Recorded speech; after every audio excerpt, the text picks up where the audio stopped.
विद्वान अभ्यर्थियों, आज देखिए बड़ा पवित्र और महान दिवस है गुरु पूर्णिमा। और इस पवित्र दिन पर हमें आपसे साक्षात होने का मौका मिल रहा है, अवसर मिल रहा है। तो आशा है कि आप भी भावी गुरु बनेंगे और बनने जा रहे हैं।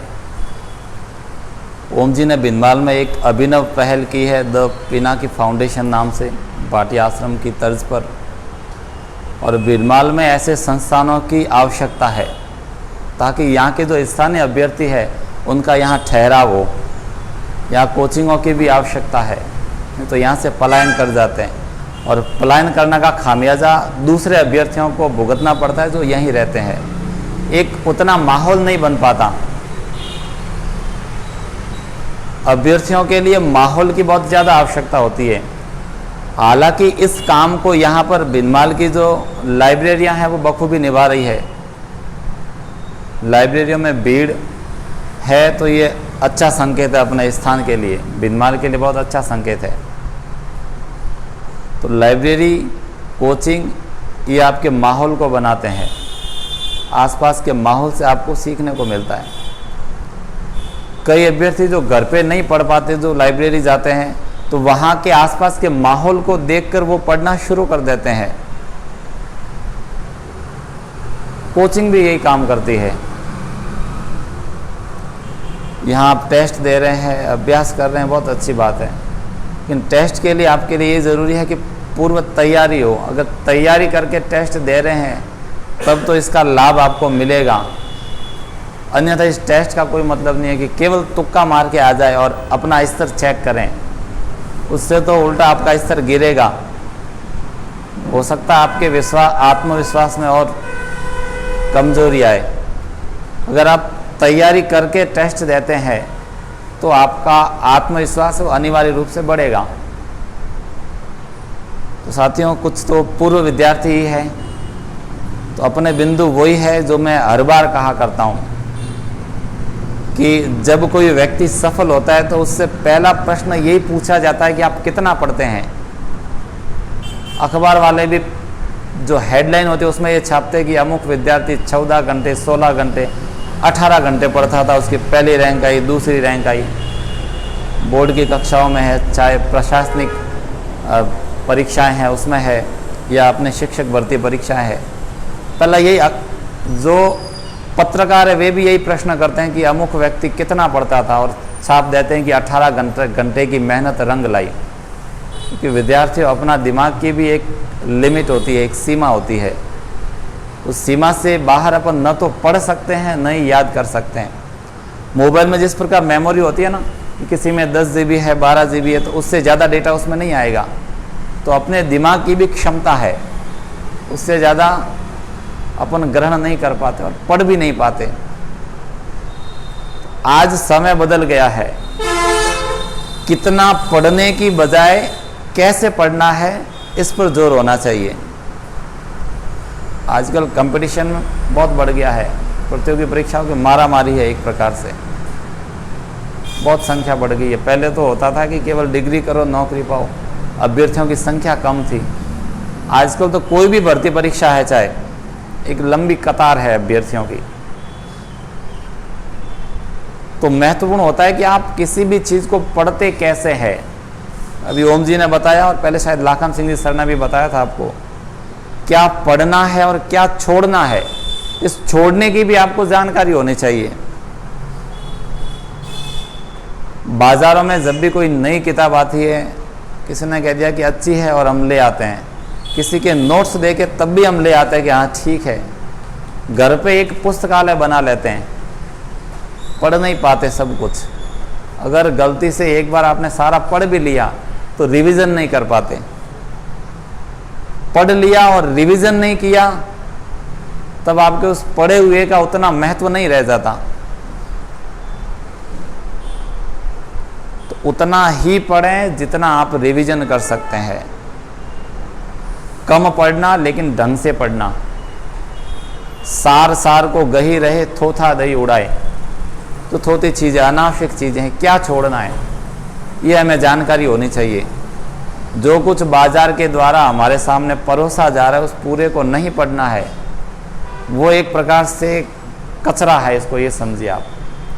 कुछ अमुक चयनित किताबों का आप अध्ययन करेंगे, हो सकता है एक आध किताब से भी आपका चयन हो जाए। ऐसे भी कई किताबें हैं, कई बिनमाल के भी कई अभ्यर्थी ऐसे हैं जिन्होंने एकमात्र किताब पढ़ी है और अच्छी वरीयता के साथ उनका चयन हुआ है। हम 10 किताब पढ़ते हैं, कभी राय की पढ़ी, कभी लक्ष्य की, कभी पैनोरमा की, किसी ने कहा वो नहीं आई है वो पढ़ ली, इकट्ठी करते हैं, एक बार पढ़ते हैं, ये आधी बीच में छोड़ देते हैं। और ये क्रम है अपना जो परीक्षा तक लगातार चलता रहता है। एक भी किताब को पूर्ण रूप से ढंग से अपन नहीं पढ़ पाते और यही चीज़ अपने को सफलता से दूर ले जाती है। तो सबसे महत्वपूर्ण काम है किताबों का, पुस्तकों का चयन करना। कई अभ्यर्थी तो जिस परीक्षा की तैयारी करते हैं उनको उनके सिलेबस का भी ध्यान नहीं होता कि उनके सिलेबस में है क्या, पाठ्यक्रम है क्या। देखिए रामधारी सिंह दिनकर ने एक बात कही है कि जागरूक की जय निश्चित है, हार चुके सोने वाले। तो ये जागरूक व्यक्ति कौन है? आज के ज़माने में जागरूक व्यक्ति भर्ती परीक्षाओं के संदर्भ में अगर माने तो वो है जिसको ये पता है कि भर्ती परीक्षा कब आ रही है, उसकी परीक्षा कब है, उसका पाठ्यक्रम क्या है, उस पाठ्यक्रम के लिए किन पुस्तकों को पढ़ना है, हमें ये सब ध्यान रखना है। अपने दोस्त पढ़ रहे हैं कि हम भी वो किताब ले आते हैं, आज वो मार्केट में किताब आई है वो नोट्स देखे।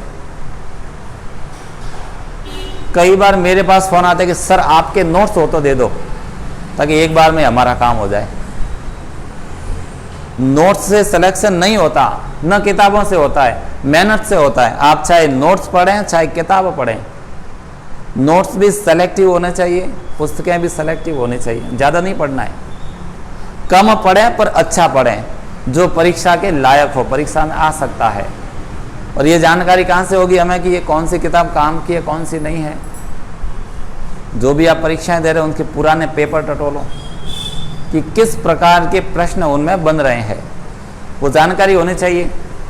क्रिकेट का आपने मैच देखा होगा, जब भी कोई प्रतिद्वंदी टीम सामने होती है तो पहले उनके पुराने वीडियो को वो देखते हैं कि कौन से बॉलर की क्या खासियत है और क्या कमी है, कौन सा बैट्समैन है उसकी क्या खासियत है और क्या कमी है। तो हमें भी ये भर्ती परीक्षाओं के संदर्भ में अपनाना चाहिए कि किस परीक्षा के प्रश्न किस स्तर के आते हैं, किस प्रकार के प्रश्न आते हैं, किन टॉपिकों से ज़्यादा प्रश्न पूछे जाते हैं। प्रश्न जहाँ से ज़्यादा पूछे जाते हैं वो तो हम पढ़ते ही नहीं हैं। तो कोई आकर्षक चीज़ है या हमारे रुचि की है उसको तो हम ज़्यादा पढ़ते हैं, बाकी चीज़ों को छोड़ देते हैं, ये भी उचित नहीं है। तो पुराने पेपर मिलाओ, टेस्ट दे रहे हो तो आप तैयारी करके दो तो उसका लाभ मिलेगा आपको, अन्यथा टेस्ट देने का कोई औचित्य नहीं है। ये आपका पूर्वाभ्यास है। अपने यहाँ एक कहावत चलती है, मसाणिया वैराग, कि जब भर्ती आती है तब जगते हैं, बरसाती मेंढक कहा जाता है। अपनी तैयारी उस लेवल की होनी चाहिए कि चाहे आप कल परीक्षा ले लो मैं तैयार हूं, तब आपको कम समय में सफलता मिल सकती है। लेकिन भर्ती परीक्षा आई है, सिलेबस जारी होगा तब शुरू करेंगे, फिर सोचते हैं कि एक बार डेट आ जाए फिर शुरू करेंगे, डेट आती है तो क्या अगली भर्ती में तैयारी करेंगे, ये प्रवृत्ति रहती है अपनी। क्योंकि आप अगर 6 महीने से ईमानदारी से मेहनत करते हैं तो एक बार में पार पड़ जाएगी। आप कभी ये सोचना कि क्या आपने स्वयं ने अपने साथ ईमानदारी से काम किया है या नहीं किया, किसी और से पूछने की ज़रूरत नहीं है। ओम जी यहाँ विभिन्न मित्रों को जानकार के रूप में मोटिवेशन के लिए ले आते हैं, केवल सुनने मात्र से चयन नहीं होगा, उनके द्वारा दिए गए शब्दों के माध्यम से आपकी प्रेरणा जगने वाली नहीं है। प्रेरणा ऐसी होनी चाहिए जो आत्म प्रेरणा हो, खुद अंदर से जगे, जिसे एक भाषा में जुनून भी कहा जाता है। जुनून होना चाहिए आप में कि नहीं इस बार तो दुनिया इधर से उधर हो जाए, मेरा चयन होगा अनिवार्य रूप से। अगर आप में जुनून नहीं है तो दुनिया की कोई भी ताकत आपको सफल नहीं कर सकती, कोई भी नौकरी नहीं दिला सकती। और कई अभ्यर्थी मैं ऐसे देखता हूँ, लाइब्रेरी में कई बार जाता हूँ, जहाँ पढ़ते हैं, आज फर्स्ट ग्रेड की पढ़ रहे हैं, कल सेकंड ग्रेड की, तीसरे दिन LDC की, चौथे दिन जूनियर अकाउंटेंट की, बदलते रहते हैं। इससे आपका पाठ्यक्रम भी बदलता रहता है। किसी भी एक सिलेबस में पाठ्यक्रम में आप पारंगत नहीं बन पाते हैं, आधा वो फिर वो दूसरी भर्ती की तैयारी करते हैं, पिछला वाला छूट जाता है, तब भी नुकसान झेलना पड़ता है आपको। एक ही पाठ्यक्रम की अगर आप लगातार तैयारी करते हैं तो आपका जल्दी उद्धार हो जाएगा। और दूसरी चीज़ है कि तैयारी में आप कंटिन्यूटी रखें, आपको लगातार प्रयास करना है, अविलंब, निरंतर। हम कई बार करते हैं 7 दिन तो भयंकर तैयारी कर लेते हैं, भयंकर मतलब 12 घंटे 14 घंटे, और फिर 7 दिन वापस आराम कर लेते हैं, या कोई काम आ जाता है घर में तो छोड़ देते हैं। कहते हैं कि जो रेलगाड़ी है पटरी से उतर जाए तो वापस पटरी पर लाने में बड़ी मशक्कत करनी पड़ती है, और पटरी पर चल रही है तो चलती जाएगी वो। बचपन में हम कहानी सुनते थे कछुआ और खरगोश वाली। कछुआ जीत जाता है, खरगोश हार जाता है, क्योंकि खरगोश तो तेज दौड़ रहा था ना। लेकिन कछुए की क्या विशेषता होती है,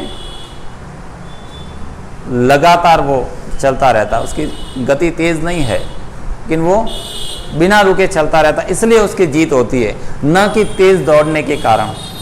तो आपको 12-14 घंटे पढ़ने की भी आवश्यकता नहीं है कि भाई वो अमुक व्यक्ति 12-14 घंटा पढ़ता है, मैं तो 4 घंटा पढ़ता हूँ, मेरे कहाँ पार पड़ेगी। ऐसा भी बिल्कुल नहीं है। आप 4 घंटे पढ़ते हैं चाहे 2 घंटे पढ़ते हैं, लेकिन लगातार आप पढ़ रहे हैं, निरंतर पढ़ रहे हैं, तो आपको फायदा होगा। न कि एक दिन 12-14-18 घंटे पढ़ ली और फिर आप 2 दिन आराम कर रहे हैं, तो पिछला तो तब तक साफ हो जाता जो आपने पढ़ रखा है। तो निरंतरता किसी भी परीक्षा के लिए ज़रूरी है, तभी उसका फायदा मिलेगा। निरंतरता के बाद मैंने बता दिया आपका रिवीजन नहीं होगा तब भी आपको नुकसान है। कंपटीशन के मामले में नहीं तो आपने 10वीं 12वीं की परीक्षाएं दी होगी, पूरे वर्ष भर अपना पाठ्यक्रम पूरा नहीं होता, लेकिन परीक्षा के एक दिन पहले सारा पाठ्यक्रम हो जाता है। वो जो रात होती है ना परीक्षा के एक दिन पहले वाली, कितना भी बड़ा सिलेबस हो उस रात में पूरा हो जाता है, और उस रात में जो पढ़ा है ना, अधिकतर आप देखते हैं कि वही प्रश्न आपके सही होते हैं। वो क्या है, रिवीजन है। रिवीजन, निरंतरता, किताबों का चयन, ये छोटी छोटी बातें हैं जो आपको सफलता के नज़दीक ले आती है। और दूसरी चीज़, परीक्षा के संदर्भ में अगर कहें तो टेस्ट आपको लगातार देने चाहिए, ऑब्जेक्टिव प्रश्नों को हल करते रहना चाहिए ताकि अभ्यास बना रहे। यहाँ जो गलतियाँ हो रही है आपसे वो परीक्षा में नहीं होगी। ऑब्जेक्टिव प्रश्नों का, टेस्ट का इतना फर्क पड़ता है। अगर यहाँ भी वो गलती हुई है, परीक्षा में भी दोहरा रहे हैं, तो नुकसान। ऐसा नहीं होना चाहिए। यहाँ जो गलतियाँ की है ना वो परीक्षा में नहीं हो तो आपको इसका लाभ मिलेगा।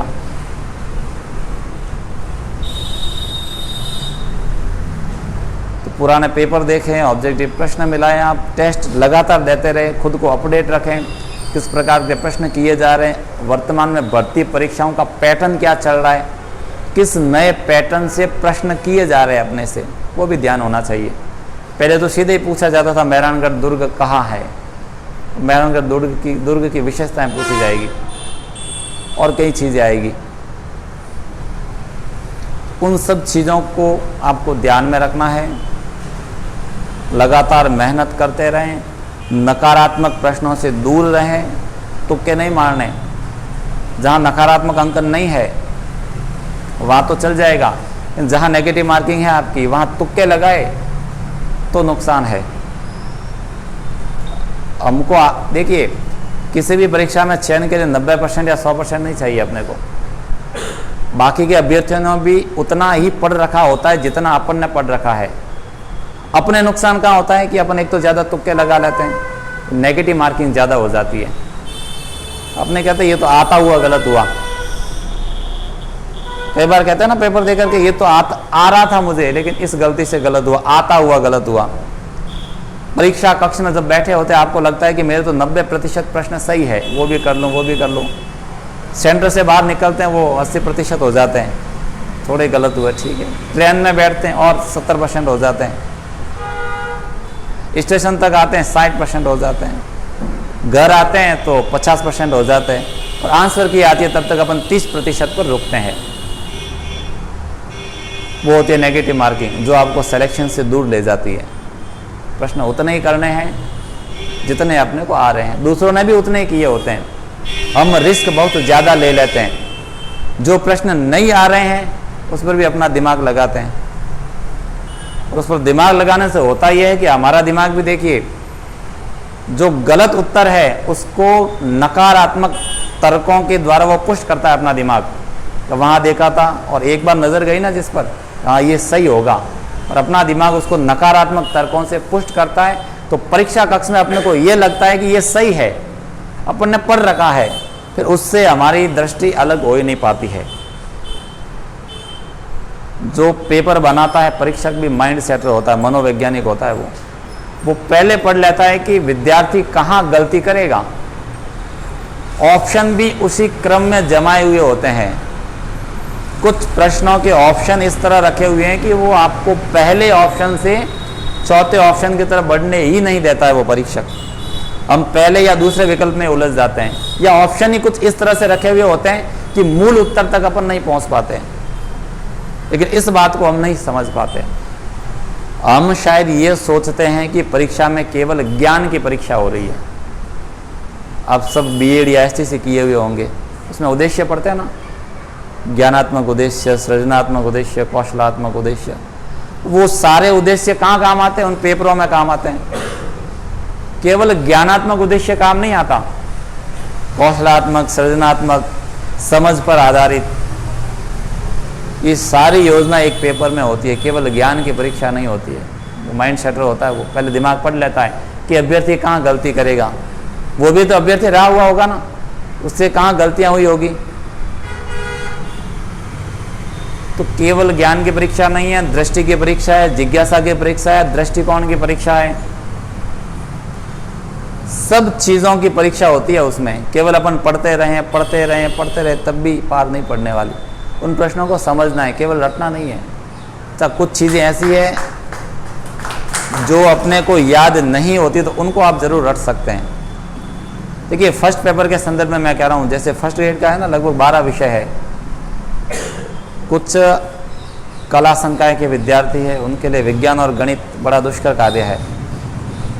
अगर नहीं होती तो उसमें समय खराब नहीं करो, उसको पूरी तरह ही छोड़ दो। आप भले ही आपने विज्ञान या गणित को छोड़ दिया तो हिंदी इंग्लिश मजबूत करो। आपकी इतिहास अच्छी है, इतिहास को मजबूत करो। भूगोल अच्छा है आपका, तो भूगोल को मजबूत करो। विज्ञान और गणित में जितना समय आप खराब कर रहे हैं, अगर आपकी पकड़ नहीं है फिर भी पढ़ोगे तो परीक्षा में करके आओगे कि मैंने पढ़ा है तो उस प्रश्न को करना ही है मुझे, और वो नेगेटिव होगा। इससे अच्छा है कि आप उसको छोड़ दो, इतिहास को, भूगोल को, राजनीति को अच्छी कर लो आप, तो कम से कम उसमें तो 2-4 अंकों का आपको फायदा होगा। इसका भी ध्यान रखना है आपको। देखिए ऐसी छोटी छोटी चीज़ें हैं, वो आपको सफलता के नज़दीक ले जाएगी। जो लोग सफल हुए ना, वो कोई नया कार्य नहीं करते, वो हर कार्य को नए ढंग से करते हैं। वो नया ढंग कहाँ से आएगा? हमारे अंदर से आएगा। हम दूसरों के नोट्स लेकर पढ़ते हैं, जबकि नोट्स अपने खुद के द्वारा निर्मित होना चाहिए। दूसरों के नोट्स में क्या शॉर्ट में लिखा हुआ है, क्या शॉर्ट में अंकन किया हुआ है, किस मानसिकता से लिखे, वो उसी को पता है जिसने बनाए हैं। हम अगर बनाएंगे तो हमारी मानसिकता पता रहेगी अपने को, किस मानसिकता से बनाए हैं, किसका क्या उत्तर है। अगर हम खुद नोट्स बनाएंगे, उसको 10 से 15 बार पढ़ाएं, तो परीक्षा में जब प्रश्न आएगा ना, तब अपने को ये भी ध्यान रहेगा कि पेज के इस तरफ लिखा हुआ था ये, या इस तरफ लिखा हुआ था, पेज के ऊपर लिखा हुआ था या नीचे लिखा हुआ था, ये भी जानकारी होगी। लेकिन अगर अपने को तो चाहिए बना बनाया खाना, वो मिल जाए तो ठीक है। सफलता का मित्रों कोई शॉर्टकट नहीं होता। अपने यहाँ तो आजकल शॉर्टकट तरीकों के बारे में सुना जाता है, पेपर लाओ, ऑन सीट बिठाओ। इन चीज़ों से दूर रहना है। आज के लिए मामले सारे बदल चुके हैं, उन पर कार्रवाइयाँ धड़ाधड़ जारी है, और ऐसा आशा है कि ऐसे लोग जल्दी गिरफ्त में होंगे। आपको इन लोगों से दूर रहना है, इससे अपना मनोबल गिरता है। उस व्यवस्था को हम नहीं बदल सकते, न मैं बदल सकता हूँ, ना आप बदल सकते हैं। ऐसे नकारात्मक व्यक्तियों से दूर रहें आप, इससे मनोबल गिरता है अपना। सकारात्मक व्यक्तियों के पास रहें आप। अब पहले जो पिछले वक्ता थे उन्होंने भी कहा था, शायद लाखम सिंह जी ने कहा था कि मुझे तो एक सीट की आवश्यकता है, सारी सीटों की कहाँ आवश्यकता है? सारी सीट क्यों देखते हो आप? कई अभ्यर्थी फ़ोन आते हैं, सर हमारे जनरल की इतनी है, ओबीसी की इतनी है, एससी की इतनी सीटें हैं, महिलाओं की इतनी है, पुरुषों की इतनी है, मैं तैयारी शुरू कर दूं क्या? ये प्रश्न अनर्गल है, इनका कोई महत्व नहीं है। पहले लाखन सिंह जी ने कहा भी था आपको, कितने सीटों की आवश्यकता होती है? 1 सीट की। कितना ही आप पढ़ लें, 2 सीटें मिलने वाली नहीं है। तनख्वाह भी वही मिलने वाली है आपकी, चाहे पहली रैंक आए चाहे अंतिम रैंक आए, अपने को 1 सीट से मतलब है। हमारे समय में कॉलेज में एक प्रोफेसर थे, डॉक्टर शैलेंद्र गहलोत, शायद कई विद्यार्थी पढ़े हुए होंगे, सत्यदेव शर्मा, कॉलेज में प्रोफेसर थे। उन्होंने अपना अनुभव बताया था कि जब हमारी भर्ती आई तब 1 सीटें ही थी। उनके मित्रों ने कहा कि भाई 1 सीटें मैं क्या भरूं फॉर्म, अपना वैसे पार पड़ने वाले नहीं है। तो उनके मित्रों ने फॉर्म नहीं भरा, तभी उन्होंने बेमन से भर दिया फॉर्म, तैयारी की और सिलेक्शन हो गया। अगर वे फॉर्म नहीं भरते, सीटों के बारे में नहीं सोचते, तो न भिंडमाल में आते, न उनका सानिध्य हमको मिल पाता। तो सीटों का कैलकुलेशन भी नहीं करना है, हिसाब किताब नहीं करना है कि अपनी 2 सीटें हैं, 1 सीटें हैं, 4 सीटें हैं, 1000 सीटें हैं। अपने को कर्म करना है, वो कर्म 1 सीट पर भी अपने को फल दे सकता है। तो सीटों के बारे में नहीं सोचना है, कितना पढ़ना है ये भी नहीं सोचना है। आप यूनिक तरीके से पढ़ें। एक आपने देखे हो तो, मैंने कोई वीडियो देखा था गौरव सिंह गाणेराव सर का, है ना, यूट्यूब पे कई जने अभ्यर्थी होंगे, उनकी मैंने ट्रिक्स देखी थी, मुझे ट्रिक्स बहुत अच्छी लगी उनकी। कहीं से कहीं जोड़कर उसका इस प्रकार का दृश्य बना देते हैं कि वो एक माइंड में अपने सेट हो जाता है। भले आंकड़े याद नहीं है, लेकिन प्रश्न आएगा ना तो उसको हल कर सकते हैं। ये होता है यूनिक तरीका। आप भी प्रश्नों के उत्तर को ऐसे ही याद करें। सीधा सीधा याद करते हैं तो भूल जाते हैं, कई बार पढ़ा हुआ है तब भी कंफ्यूज हो जाते हैं। हिंदी वालों को पता होगा, एक टॉपिक आता है बिंब, शब्द चित्र, हिंदी साहित्य वालों को पता होगा। शब्द चित्र यानी इस प्रकार का वर्णन करना कि वो अपने आंखों के सामने दृश्य उपस्थित हो जाए।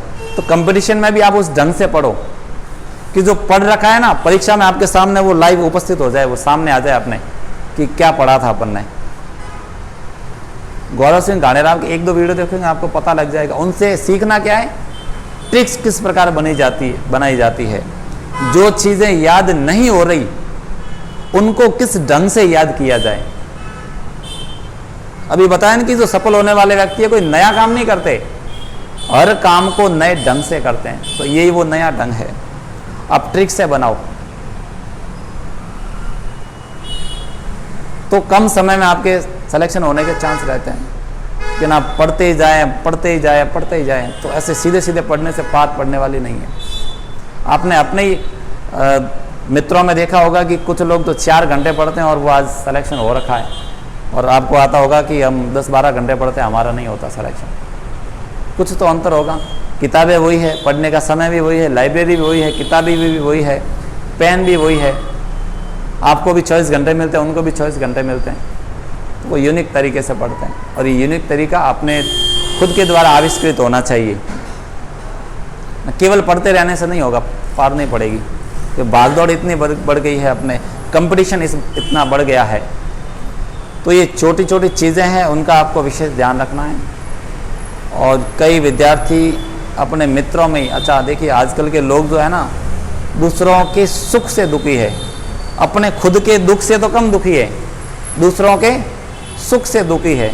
और कंपटीशन के मामले में ये दूसरों का सुख क्या है कि दूसरे को तो याद ज़्यादा हो रहा है, उसको तो हिस्ट्री पूरी उसने तो खा ली, भूगोल खा ली, और अपने को तो वो राजा महाराजा याद नहीं हो रहे, किले महल ही याद नहीं हो रहे। दिमाग सबको भगवान ने बराबर दिया है, कौन कितना प्रयोग करता है वो उस पर निर्भर है। कोई व्यक्ति कमज़ोर नहीं होता, आसपास का परिवेश जो है उसके द्वारा अपने दिमाग में ही बिठा दी जाती है।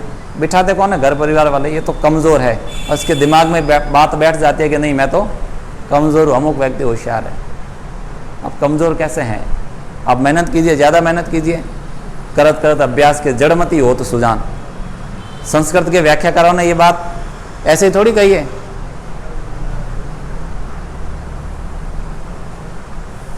दंडी ने भी कहा, ये वृंद ने भी कहा, रहीम ने भी कहा, करत करत अभ्यास के जड़मती हो सुजान। जो मंद बुद्धि का व्यक्ति है वो भी सुजान हो जाता है, तो उससे तो अपन ठीक ही है। अपनी बुद्धि लब्धि उस मंद व्यक्ति से तो ठीक ही है ना, तो अपन क्यों नहीं कर सकते। कोई व्यक्ति कमज़ोर नहीं होता, कोई होशियार नहीं होता, वो उसके प्रयासों पर निर्भर करता है। किसी को 1-2 बार में याद हो गया, आपको नहीं हो रहा तो आप 10-12 बार पढ़ो, फिर तो याद होगा, जाएगा कहाँ वो। आपने कई बार देखा होता है ना कि कोई व्यक्ति अपने सामने आता है तो अपने को लगता है कि इसको अपने कहीं देखा हुआ है, फिर ज़्यादा जोर डालते हैं दिमाग पर तो अपने को लगता है कि ये तो अमुक व्यक्ति है, यहाँ मिला था। तो अपने भी पड़ा हुआ है वो अचेतन मन में सुरक्षित रहता है। उस अचेतन मन से बाहर कैसे लाया जाए वो आपके प्रयासों पर निर्भर करेगा। ऊँट की कुबड़ होती है ना, जब वो जमा करता रहता, आवश्यकता होती है तो उसको निकालता है। वो कला अपने में होनी चाहिए। अपन ने पढ़ रखा है, अपने सब दिमाग में सेट है, प्रयोग कहाँ करना है, उसको बाहर कैसे निकाले, ये ज़रूरी है अपने लिए कंपटीशन में। और सफल होने वाले, चयन होने वाले भी साथी अपने में से ही होते हैं। मैं भी आपके जैसा ही विद्यार्थी हूँ। अपने को ये नहीं सोचना है कि वो तो पता नहीं कितना पढ़ते होंगे, क्या खाते होंगे, पता नहीं 2-2 किलो बादाम खाते होंगे, ऐसा भी कुछ नहीं है। अपने में से ही है, सब सामान्य परिवार से हैं। अपने को प्रयास करना है, नकारात्मक लोगों से दूर रहना है, नकारात्मक प्रवृत्तियों से दूर रहना है, मेहनत करते रहें। कई बार हम बहाना करते हैं कि भाई वो तो हम गरीब है, कमाने वाला कोई नहीं है, ऐसे हैं वैसे हैं। ये सब परिस्थितियां हैं, लेकिन अपन कर क्या सकते हैं, प्रयास ही तो कर सकते हैं। इन परिस्थितियों के बाद भी अपन मेहनत कर सकते हैं। मैंने कहा ना 10-12 घंटे नहीं पढ़ना है, उतना ज़रूरी भी नहीं है। आप 2 घंटे भी पढ़ते हैं, लेकिन लगातार पढ़ते हैं, निरंतर पढ़ते हैं, तो आपको फ़ायदा अनिवार्य रूप से मिलेगा। कई ऐसे आपने उदाहरण देखे होंगे जो गलियों में घूमते रहते हैं, पता नहीं 2-4 घंटे क्या पढ़ते हैं, कैसे पढ़ते हैं कि उनको पहली बार में सिलेक्शन हो जाता है। हम में से ही तो है वो भी लोग। तो इन सब चीज़ों का ध्यान रखना है। और शुरुआत में अगर निराशाएं हाथ लगती है तो निराश नहीं होना है। पहले अपन एक लोकोक्ति पढ़ते थे, पल्लवन करते थे, असफलता ही सफलता की कुंजी है। उसको अपने सार्थक जीवन में प्रयोग करके देखो। आप असफलताओं से बहुत कुछ सीख सकते हैं, सीखने वाला होना चाहिए। अगर हार कर बैठ गए तो कोई पार नहीं पड़ेगी आपकी। मन के हारे हार है, मन के जीते। मन से अगर हार मान ली ना तो दुनिया की कोई भी ताकत आपको जीता नहीं सकती। और आप मन से अगर जीते हुए हैं तो आपको सफलता ज़रूर मिलेगी। कहते हैं कि भगवान के घर देर है, अंधेर नहीं है।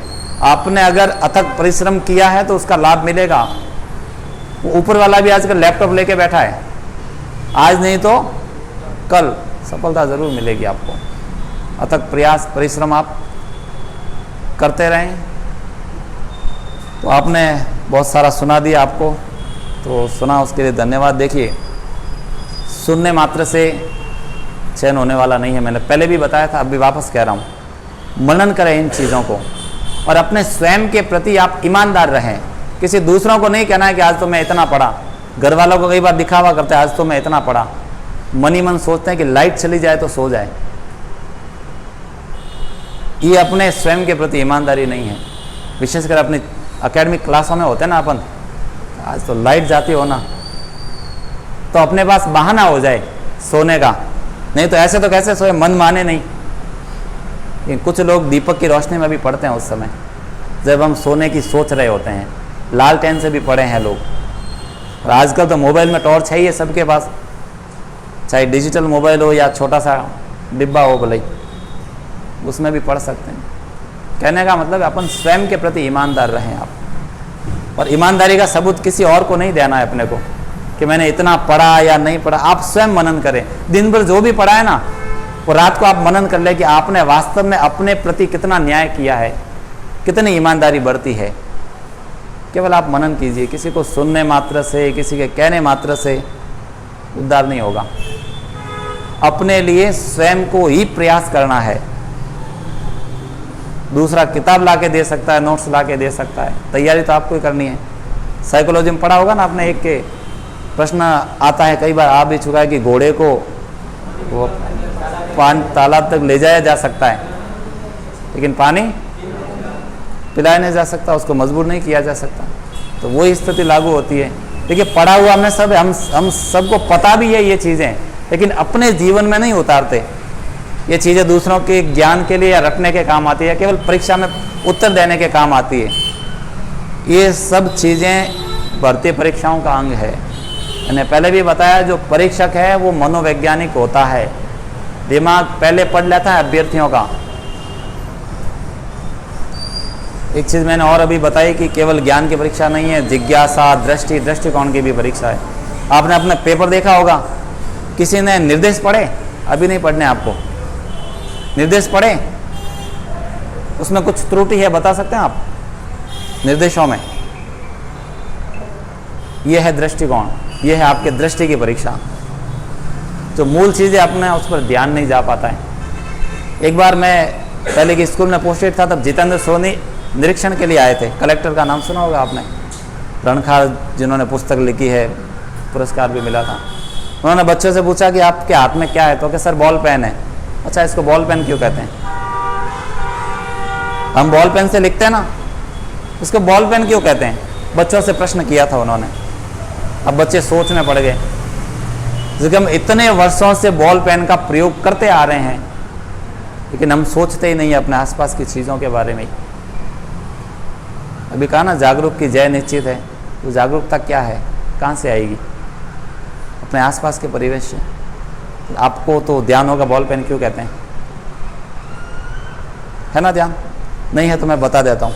हम मनन नहीं करते, मैं यही कह रहा हूँ ना। जब आप जहाँ से लिखते हैं ना, जो नीब होता है, इसको क्या कहते हैं आप? एक पेन दो, मैं आपको उदाहरण से बताता हूँ। बॉल पेन देना मुझे, बॉल पेन। ये वाला जो हिस्सा जहाँ से लिखते हैं, वहाँ एक छोटी सी बॉल है, आप महसूस कर सकते हो। उस बॉल के द्वारा वहाँ लिखा जाता है, इसलिए इसको क्या कहते हैं हम?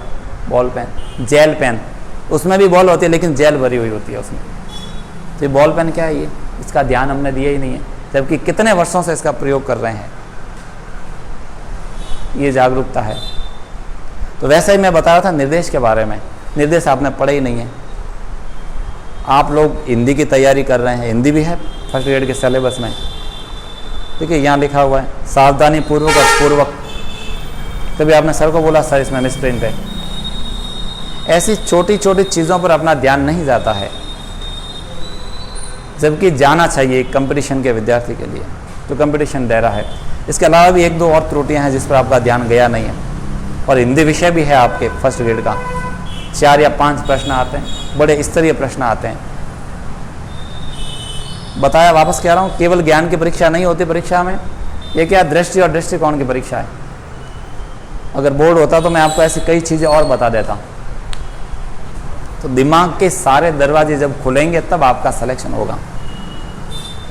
तभी तो हम केवल पढ़ते ही जाते हैं, अन्य पहलुओं का ध्यान नहीं रखा जाता। बीएड किस लिए होती है, एसटीसी किस लिए होती है, नहीं पता। अपने यहाँ तो प्रवृत्ति ये है कि नहीं पढ़ने के पैसे देते हैं हम। बीएड में जिसको अपन सेटिंग शब्द का प्रयोग करते हैं, नहीं पढ़ने के पैसे देते हैं कि मैं नहीं आऊँगा, ये पैसे ले लो आप। ये प्रवृत्ति है। पढ़ने के पैसे देना तो दूर, नहीं पढ़ने के पैसे देते हैं। तो ये चीज़ें कहाँ से सीखेंगे? अब नहीं सीखी, वो अपना दोष तो नहीं है, या जो भी परिस्थितियाँ रही है, लेकिन अभी तो अपने हाथ में है। इसलिए आप इन चीज़ों का मनन कीजिए, आपको सारी चीज़ें आपके हाथ में है। गंगाधर ही शक्तिमान है।